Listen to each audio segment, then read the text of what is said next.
ಇನ್ನು ಕಲಬುರಗಿ ಆಯಿತು, ಬೀದರ್ ಆಯಿತು, ಈಗ ರಾಯಚೂರಿನಲ್ಲೂ ಕೂಡ ಇದೇ ರೀತಿಯಾಗಿ ಮಳೆ ಸುರಿತಾನೆ ಇದೆ. ರಾತ್ರಿ ಸುರಿದ ಮಳೆಗೆ ಭಾರಿ ಅವಾಂತರ ಸೃಷ್ಟಿಯಾಗಿರೋದು.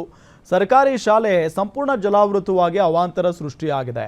ರಾಯಚೂರಿನ ಕೊಣಚಪ್ಪಳ್ಳಿ ಗ್ರಾಮದಲ್ಲಿ ನಡೆದಿರುವಂಥ ಘಟನೆ ನೋಡಿ. ರಾಯಚೂರಿನಲ್ಲಿ ರಾತ್ರಿ ಸುರಿದ ಮಳೆಗೆ ಭಾರಿ ಅವಾಂತರ ಸೃಷ್ಟಿಯಾಗಿದೆ. ಸರ್ಕಾರಿ ಶಾಲೆ ಸಂಪೂರ್ಣ ಜಲಾವೃತವಾಗಿ ಅವಾಂತರ ಸೃಷ್ಟಿಯಾಗಿರೋದು ರಾಯಚೂರಿನ ಕೊಣಚಪ್ಪಳ್ಳಿ ಗ್ರಾಮದಲ್ಲಿ ನಡೆದಿರುವಂಥ ಘಟನೆ ಇದು.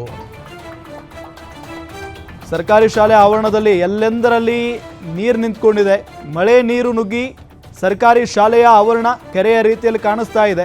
ಪ್ರತಿ ಬಾರಿ ಮಳೆ ಆದಾಗ ಇದೇ ಸ್ಥಿತಿ ಅಂತ ಗ್ರಾಮಸ್ಥರು ಆಕ್ರೋಶವನ್ನು ವ್ಯಕ್ತಪಡಿಸಿದ್ದಾರೆ. ಗಮನಿಸ್ತಾ ಇದ್ದೀವಿ, ರಾಯಚೂರಿನಲ್ಲಿ ರಾತ್ರಿ ಸುರಿದ ಮಳೆಗೆ ಭಾರಿ ಅವಾಂತರ ಸೃಷ್ಟಿಯಾಗಿರೋದು.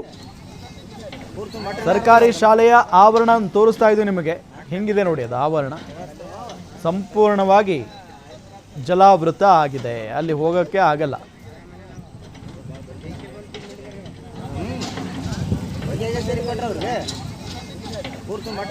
ಕಟ್ಟಡಗಳಿದ್ದಾವೆ ಪಾಪ. ಆ ಕಟ್ಟಡದ ಮುಂಭಾಗ ಒಂದು ಗ್ರೌಂಡು, ಚಿಕ್ಕ ಗ್ರೌಂಡ್ ಅದು. ಅದರಲ್ಲಿ ನೀರು ನಿಂತ್ಕೊಂಡ್ಬಿಟ್ಟಿದೆ. ಅಲ್ಲೇನೋ ಟ್ರ್ಯಾಕ್ಟರು ಅಥವಾ ಈ ಎತ್ತಿನ ಬಂಡಿ ಅಂತಾರಲ್ಲ, ಅದನ್ನು ನಿಲ್ಲಿಸ್ದಂಗೆ ಕಾಣಿಸ್ತಾ ಇದೆ. ಸುತ್ತಮುತ್ತ ನೀರು ಆವರಿಸ್ಕೊಂಡಿರೋದ್ರಿಂದ ಈ ಮಕ್ಕಳಿಗೆಲ್ಲ ಭಾಳ ಕಷ್ಟ ಒಳಗಡೆ ಹೋಗೋದಕ್ಕೆ. ಈ ಯೂನಿಫಾರ್ಮ್ ಹಾಕ್ಕೊಂಡು ಹೋಗಿರ್ತಾರೆ, ಅಕಸ್ಮಾತ್ ಕಾಲು ಜಾರು ಬಿದ್ದು ಬಿಟ್ಟರೆ ಮುಗಿದೋಯ್ತು ಕತೆ.